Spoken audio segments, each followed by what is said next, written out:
Maulang umaga mga madlang basa. Ako si Riana Reglos, ang maghahatid sa inyo ng balita para sa lagay ng panahon.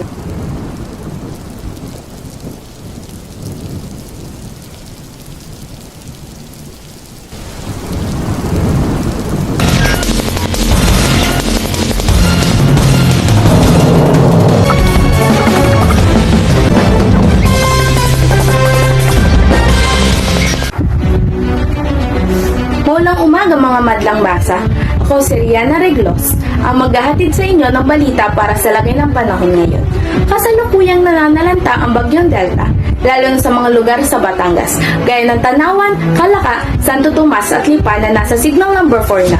Bagamat hindi gaano kalakas ang ulan, ay patuloy na lumalakas ang hangin, kung kaya may ilang kababayan ang kinakailangang lumikas dahil maaaring lumipad ang kanilang mga bubong.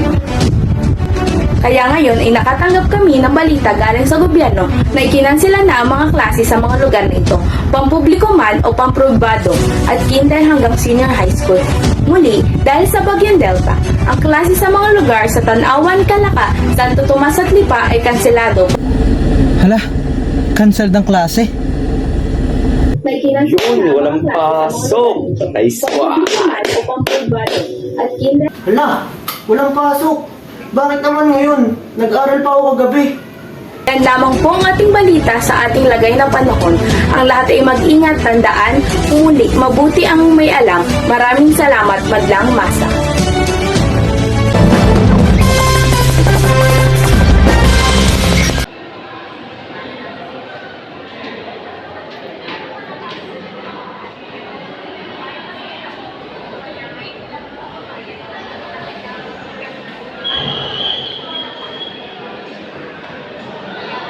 Lipa?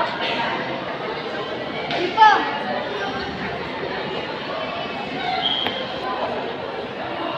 Guys, tignan niyo, walang pasok.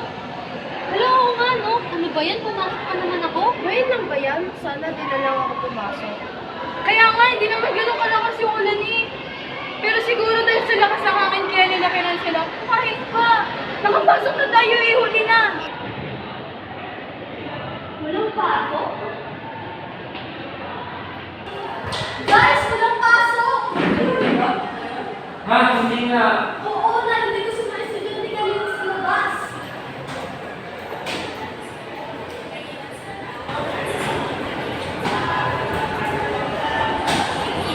O, diba? Wala, nag-project pa ako sa takdang maralin ko. Magandang umaga mga estudyante. Dahil sa bagyo na nananalata sa ating lugar, ang klase sa araw na ito ay makakansela. Maaari na kayong magsiuwi sa kani-kanilang tahanan at magpahinga. Maging alerto at maghintay pa ng ibang mga balita galing sa inyong mga guro. Maraming salamat.